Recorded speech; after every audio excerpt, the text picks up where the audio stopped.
down. They took my painter, they took my merchant. Bastards. It took a bit of time, but I slaughtered them all. And I also got a new merchant and painter. In the world of Terraria, every death is merely a statistic. I lost track of time repeatedly, in real life, not in-game. There were so many things I excavated, so many things I found. I went back and destroyed the brain in no time. I just kept going. One day, I spent nearly 12 hours on the game, only breaking for food and the bathroom. I know a part of it was because I wanted to get footage for this video, but when I noticed that I didn't want to pry my eyes away from the laptop, I know I was having a great time. In fact, I'm playing the game now while I'm talking about it. Huh? Oh shit, I gotta review Terraria. You're already doing that, me. Oh good, then I can play more Terraria. No, wait. I figured I had to stop somewhere, otherwise you guys would never see me again, so I decided to cut it off after I got devoured by the wall of flesh. I bought Splatoon nearly a week ago, and I haven't touched it yet because of this damn game. And it feels like I haven't even scratched the surface. And you know what's really odd? I know if I took the time to look back at all of my archive footage, I bet 70% is just me digging through shit. But it pulled me in because I was actively seeing progress. Terraria targeted my love of the Metroidvania playstyle and exploited it to the underworld and back. Look at me, I'm a fucking sprinting madman with badass molting gear and a wicked fire sword. I feel like I can go anywhere with these rocket boots, and I don't need to explain why a grappling hook is awesome. It's a goddamn grappling hook. I want to keep playing this. Terraria is a bona fide keeper and extremely recreational, but to fully review the entire package, God, I would need... Fuck, I don't even know. Like Minecraft, Terraria doesn't necessarily end. It just keeps offering you new challenges, new worlds, and new items to find and craft. It's an incredibly massive game. And keep in mind, all of this I went through, the amount of hours I spilled into this, was with the smallest world setting. It's ultimately up to you to decide when you hang things up.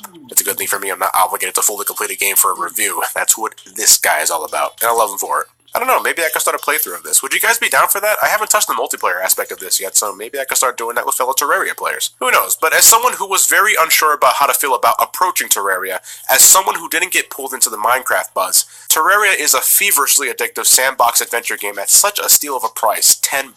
But that's if you're buying it on the PC, though. Console versions ask for about double that price, but you're also getting exclusive content. I think you're fine just getting it on the computer, though. I guess the only thing left to do at this point in time is to say, thanks. You guys recommended me this game in the first place, and because of that, I now have a game I'm absolutely stoked to have in my collection. In fact, I'm going to go right back to it as soon as I'm done wrapping this video up. But the Indie Showcase continues regardless, and I'm going to try and get the next review done before E3 starts next week. Now, I'm not actually going to E3, but I've become a total couch potato just watching the latest news from all the publishers. But as always, thank you guys for watching. Have yourselves a fantastic night, and take care.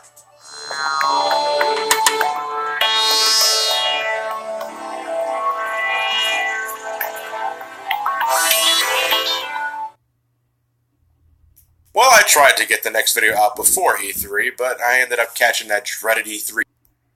Compliments the silly foundation of Octodad. The first game did have a sense of humor, I should stress that, but it was mostly centered on the same joke: the octopus is trying to do human things. And yes, that's still a major punchline for Dadliest Catch, but accompanying that is a simple story containing great writing and lighthearted characterization that results in a bunch of other jokes that had me giggling like a fool more than a dozen times. Thank you for visiting the deep ocean. Were you undelighted? I bet you weren't. It doesn't match the amount of times I laughed just watching Octodad perform household duties and everyday errands, though. This is one of those games that just speaks for itself visually. Like, you're still fighting against the physics engine, but it's easier to individually control each limb, and you're given more leeway with a broader design. You can also use a controller this time, which I heavily recommend, as it feels better suited for this type of game. I nearly cracked my mouse just trying to move Octodad in the first title. I still came across those unfortunate snags along the way. When Octodad gets his foot caught in between objects, wiggling it free can take a disturbingly long time, but not in the funny sort of disturbing. Reviewing this type of game is kind of like reviewing a comedy film, in which the main source of enjoyment is highly subjective. If you don't find these jokes funny, or if you don't find the idea of an octopus desperately hiding a secret identity remotely humorous, then you'll probably only see a game that has a painful control scheme and slippery physics that'll turn you away. But if you're all about that physical slapstick, watching Octodad flail his arms to make coffee or flipping burgers or shooting some hoops to win a prize, this might be your type of game. So get out of here! I'm sick of your face! You son of a... Motherfucker, I am your goddamn nurse. If something happens to your bony ass, I'm your lifeline. You hear me? You fucking hear me? To hell with you and your watermelon! Patient alert in room 205. Well now, we better get you to the OR. Ah, oh, damn, I'm so sorry. Here, let me make that up for you. Like snacks? You want some snacks? You want some fucking snacks? Get your ass on the bed. I'm the one that decides your fate, buddy. Octodad, head nurse, bitch. See, that's the kind of thing I'm talking about. Octodad can be filled with wacky hijinks like that if you're willing to accept the control scheme. I just find something innately humorous with things succumbing to a digital physics engine. It's physical slapstick, and I'll say that again. The Alias Catch is about 2 hours long. I understand it's not very long, but for this sort of game, I don't think it needs to be. But it has some added scenarios placing Aquadad in different situations if you want more bang for your buck that way. And hey, during the time of this review's upload, it's on sale over at the dreaded Summer Steam Sale. Get on that shit if you're interested. Otherwise, it costs $15. That's a price I think it's worth on the comedy alone and its catchy theme song. But you should always jump on a sale when you can. And I say we're just over halfway done with the next indie showcase, ladies and gentlemen. We've still got a handful of games left, but I gotta start preparing for the Too Many Games convention, which is next week. I cannot believe time is going by this fast. But before I head to that, I'm going to have another review ready for you guys, and the finale of the Majora's Mask 3D live stream with my co-host Nathan. But as always, thank you guys for watching. Have yourselves a fantastic night, and take care.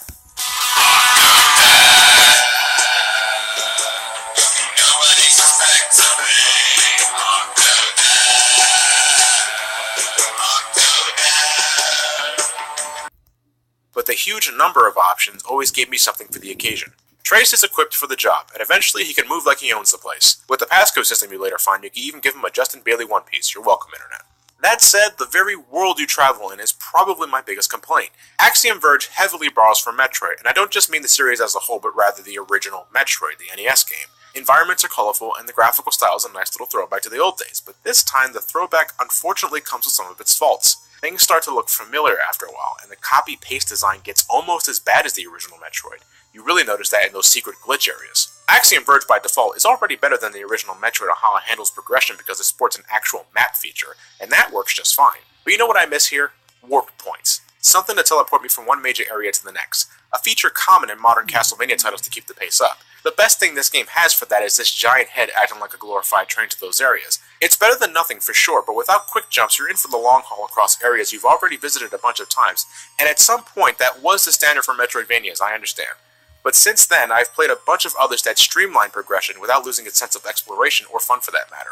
The visuals were also a little on the bleak side as well, and I get that was most likely the point. This world isn't supposed to be all sunshine and rainbows. I mean, do you see this shit right here? Metroid 1 certainly wasn't happy-go-lucky, but that game also lacked diversity, and Axiom Verge regrettably follows suit. Sometimes I feel like I'm just looking at the same graphical blocks that only change in color.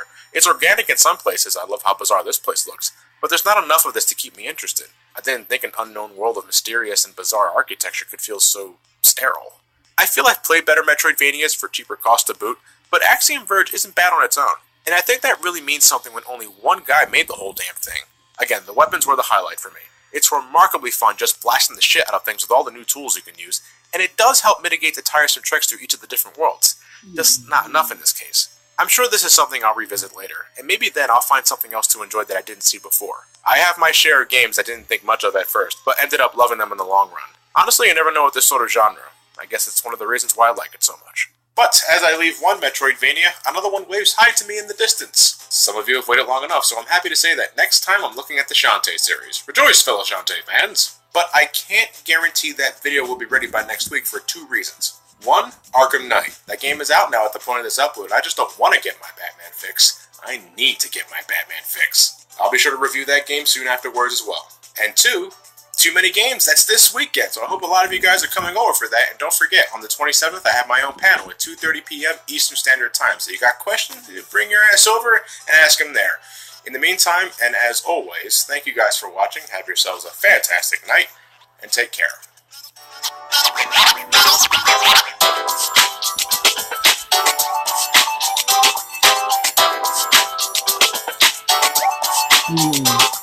Got it.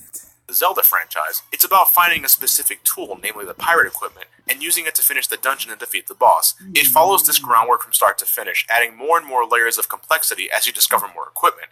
And to further complement that, Pirate's Curse sports a map that veterans of this sort of genre may be familiar with, doing a great job informing you of where you are and where you have to go to. What the fuck? Mother of...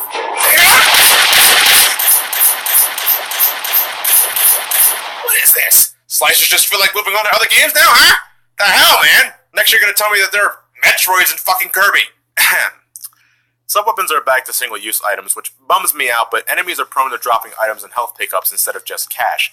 meaning you can use that extra money to buy things that really matter, like attack buffs and refined tools. The game graphically doesn't really go above and beyond what Risky's Revenge already brought to the table, but it certainly excels in the music department. This is my favorite soundtrack of the Shantae series. I seriously think this is one of Jake Kaufman's best works, period. Give it a listen to if you love highly energetic and bouncy tunes. Pirate's Curse took me around 8 hours to finish the first time, and the asking price is $20. I didn't have a problem buying this for both my 3DS and Wii U because I love to show support for the games I really like, but I'm also aware $20 is the larger than normal asking price for independent games. I think the game's worth it, but if you're not convinced, that's understandable. Just wait for a price drop whenever that should happen. It will probably happen on the Steam version first. I'm torn, I really am. I love what Pirate's Curse did for the franchise because, in case I wasn't blunt enough before, the other two games aren't what I call A+, but I know this is probably the only Shantae game that'll play this way. The defining aspect of Pirate's Curse is the use of the pirate equipment, and spoiler warning, by the end of the game, you give it back to Risky. I love this game because of how well the Risky tools complement Shantae in combat and exploration, but I know the next game in the lineup, Half Genie Hero, will return Shantae to her belly dancing antics and animal transformations, and I'm hoping they're incorporated well enough so that I won't immediately miss the Risky equipment. Half Genie Hero is not due for about another year, I think. I love the way it looks so far, but we'll just have to wait and see what the verdict is when it finally comes out. You know what? I think I'll do some ritual dancing to ensure Half Genie Hero is a good game. Come on, join me! You're like making a spirit bomb, only there's no spirit and there's no bombs to speak of whatsoever. Unless, of course, Half Genie Hero bombs, in which case the sequence becomes very sad in hindsight. But thank you guys for watching my videos. Hope you guys look forward to the next one. Have yourselves a fantastic night, and take care.